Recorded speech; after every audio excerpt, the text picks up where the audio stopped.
बिस्मिल्लाहिर्रहमानिर्रहीम। अस्सलाम वालेकुम गाइस, उम्मीद है सब खैरियत से होंगे जी। आज काफ़ी दिनों के बाद कुछ सवालात थे जो उस वक्त आए हुए थे, मैं उनका जवाब नहीं दे सका, कुछ बाद में भी मुझे मसूल हुए हैं। चलें आपके साथ शेयर करते हैं। अगर आप टीचर ना होते तो फिर क्या होते जी। मैं ऑब्वियसली बिज़नेसमैन होता, मुझे बिज़नेस का बहुत ज़्यादा शौक़ है, ख़ास तौर पे प्रॉपर्टी का। तो मैं बिल्कुल 100% जो है वो प्रॉपर्टी में इन्वेस्ट कर रहा होता या बिज़नेस रिलेटेड कोई काम कर रहा होता। अभी भी अल्हम्दुलिल्लाह बहुत से काम साथ साथ चल रहे होते हैं, हाली टीचिंग जो है ना वही नहीं है। और मैं समझता हूँ कि इंसान को सिर्फ एक काम में स्टक नहीं हो जाना चाहिए। अगर उसको मौका मिले, अपॉर्चुनिटी मिले, तो उसको अपने हर काम को देखना चाहिए। जो उसके पसंद का काम है उसको ज़रूर उसके अंदर इंडल्ज होना चाहिए, उसमें तरक्की करनी चाहिए, तभी सही मानों में इंसान तरक्की कर सकता है जी। नाज़रीन, दूसरा सवाल है, आपकी इंस्पिरेशन कौन है जी। इसमें तो कोई दो राय हो ही नहीं सकती। मेरी इंस्पिरेशन हज़रत मोहम्मद मुस्तफ़ा सल्लल्लाहु अलैहि वसल्लम है, और हर मुसलमान की इंस्पिरेशन वही होने चाहिए। अल्लाह ताला ने उनको अपना महबूब कहा है और उनके लिए ये ज़मीनों मकान हर चीज़ बनाई गई है। तो इसमें तो बिल्कुल 100% कोई दो राय नहीं है कि मेरी 100% इंस्पिरेशन जो है वो प्रॉफेट मोहम्मद सल्लल्लाहु अलैहि वसल्लम है। उनकी ज़िंदगी हमारे लिए बहुत बड़ा नमूना है। उन्होंने ज़िंदगी में हर शख्स को जो उनके साथ बुरा करता था उसको माफ़ किया, जो उन पे कूड़ा फेंकता था उनको माफ़ किया, उनका पता लेने के लिए गए। जब मक्का फ़तह किया तो माफ़ी आम का ऐलान कर दिया, दरगुजर का सबक दिया। तो बिल्कुल 100% हज़रत मोहम्मद सल्लल्लाहु अलैहि वसल्लम जी। ये तीसरा सवाल है, आप तो अकेले भाई हैं, फिर आप भाभी किसे कहते हैं जी। तो माशाल्लाह मेरे कज़न हैं, मेरे ताया अब्बू हैं, चाचू के बेटे हैं, तो उनकी जो बेगमात हैं ऑब्वियसली वो हमारी भाभी ही हुई ना, तो इसलिए उनको भाभी कहते हैं।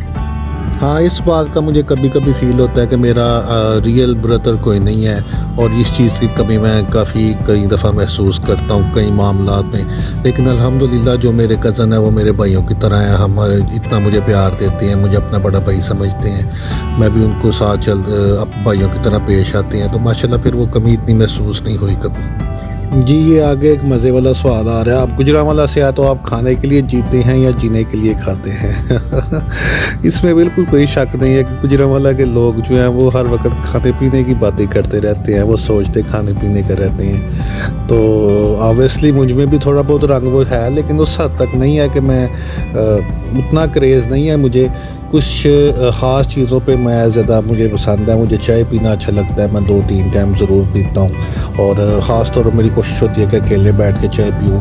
तो वो मशहूर है कि आप गुजरांवाला में हैं इसलिए खाइए, तो गुजरांवाला के लोग ऑब्वियसली बहुत ज़्यादा खाते हैं। माशाल्लाह गुजरांवाला पहलवानों का शहर है, इस लिहाज से भी लोग इस चीज़ को करते हैं। और मैं आपको एक मज़े की बात बताऊँ कि गुजरांवाला जैसे खाने आपको कहीं भी नहीं मिल सकते पूरे पाकिस्तान में जी। ये नेक्स्ट सवाल है, आप कौन से मुल्क में जाना चाहते हैं सैर के लिए जी। सबसे पहले तो मेरा दिल करता है मैं मक्का मदीना में जाऊं, अल्लाह के घर हाज़िरी दूं, अल्लाह के रसूल के घर हाज़िरी दूं। और उसके बाद अगर मुझे कोई मुल्क पसंद है तो वो तुर्की है। मुझे वहाँ का कल्चर जो है वो बहुत ज़्यादा इस्लामी है, बंदा अपने बच्चों के साथ अपनी फैमिली के साथ वहाँ पे इजीली मूव कर सकता है। बहुत ज़्यादा अच्छी चीज़ें हैं वहाँ पे, बहुत ज़्यादा मसाजिद हैं देखने वाली।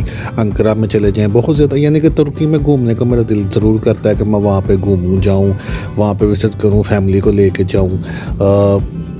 अब मोस्ट ऑफ मेरी फैमिली जो है वो यूएसए में सेटल हैं। और जब वो ठीक है, शुरू में आपको एक फेम लगता है कि यूएसए पता नहीं क्या, लेकिन जब आप वहाँ पर रहना शुरू करते हैं ऑब्वियसली वो लोग हमारी तर्ज के नहीं हैं। हमें ऐसा मुल्क को चूज़ करना चाहिए कि जो इस्लामी टच हो जिसमें, तो वो ज़्यादा बेहतर है। ये बड़ा मज़े का सवाल है, घर में आपकी चलती है या बेगम की चलती है? तो जी, मियाँ बीवी गाड़ी के 2 पहियों की मानद होते हैं, दोनों पहिए चलें तो फिर ही घर चलता है, फिर ही गाड़ी चलती है। तो इसमें कोई शक नहीं है कि मिलजुल के काम बनता है। इसमें ये डोमिनेशन वाली चीज़ जो है ये इतनी नहीं होनी चाहिए। जहाँ पे किसी को अगर समझाने की ज़रूरत पड़ती है, मिस्टेक होती है तो वो ज़रूर बता दी जाती है। अगर मेरी कोई मिस्टेक होती है तो उसको एक्सेप्ट करना पड़ता है। तो ये एक गिव एंड टेक का मामला है, इसमें दोनों को इकट्ठा चलना चाहिए जी। ये नेक्स्ट सवाल है, आपको कौन सा गेम पसंद आ रहा, खुद भी खेलते हैं या नहीं جی مجھے کرکٹ بہت زیادہ پسند ہے. میں اسکول لیول پہ کھیل رہا ہوں, کالج لیول پہ کھیل رہا ہوں. بہت زیادہ میں بیٹنگ اچھی طریقے سے کر لیتا تھا. اب تو اس طرح نہیں کھیلا جاتا, لیکن میں آبویسلی کرکٹ کا مجھے بہت زیادہ کریز ہے. جب بھی کوئی میچ ہوتا ہے ہمارے گھر میں آلموسٹ ایک فیسٹیول والا سما ہو جاتا ہے. تو کچھ ننیال کی طرف سے سپورٹس کے وہ ہونے کے ریلیٹڈ وہ سامان وغیرہ بناتے ہیں سپورٹس کا, تو اس لحاظ سے بھی بہت زیادہ لگاؤ بن گیا ہوا ہے. ادھر بھی بہت زیادہ کریز ہے, ہم بھی بہت زیادہ شوق سے دیکھتے ہیں. جی ناظرین ذرا یہ سوال ملاحظہ فرمائیے گا, اگر آپ کو دوسری شادی کا موقع ملے تو آپ کر لیں گے؟ جی جب موقع ملے گا تو پھر اس کے بارے میں آپ کو ضرور جواب مل جائے گا. جی یہ ناظرین یہ لاسٹ والا سوال ہے اور یہ بھی بڑا انٹرسٹڈ ہے. آپ کو کبھی کالج لائف میں کوئی لڑکی پسند آئی تھی؟ اگر آئی تھی تو اسے اب بھی یاد کرتے ہیں؟ سچ سچ بتانا. یہ بڑے ڈینجرس قسم کے دو لاسٹ سوال آ گئے ہیں. میں اس دفعہ میں نے نام دینے پسند نہیں کیا, میں نے کہا لوگوں کا نام ریویل نہیں کرنا چاہیے. تو جس نے بھی یہ سوال پوچھا ہے اس کو اس کا جواب اس طرح ہے کہ آپ میری پریتو دی گریٹ والی ویڈیو دیکھ سکتے ہیں جا کے, کہ اس کے لاسٹ پہ میں نے یہی کہا تھا کہ میں نے ایسا کوئی گانا نہیں تھا گایا کہ پریتو میں نہ بیاہ کر لے. میرا خیال ہے آپ کو اس کا جواب مل گیا ہوگا. جی ناظرین یہ کچھ سوالات تھے جو پہلے بھی مجھ سے پوچھے گئے تھے, کچھ نئے ہیں, تو میں نے کہا چلیں ان کا جو ہے جواب آپ کو دے دیتے ہیں. اپنا بہت سا خیال رکھے گا. اللہ تعالیٰ آپ کو ہمیشہ ہنستا مسکراتا رکھے, کبھی کوئی غم پریشانی آپ تک نہ آئے. مجھے بھی اپنی دعا میں ضرور یاد رکھیے گا. ہمیشہ کوشش کریں کہ ایک دوسرے کی کیئر کریں. کیئر ہی سب کچھ ہے, کیئر ہی پیار ہے, کیئر ہی سب کچھ ہے. پھر اپنا خیال رکھیے گا. اللہ حافظ.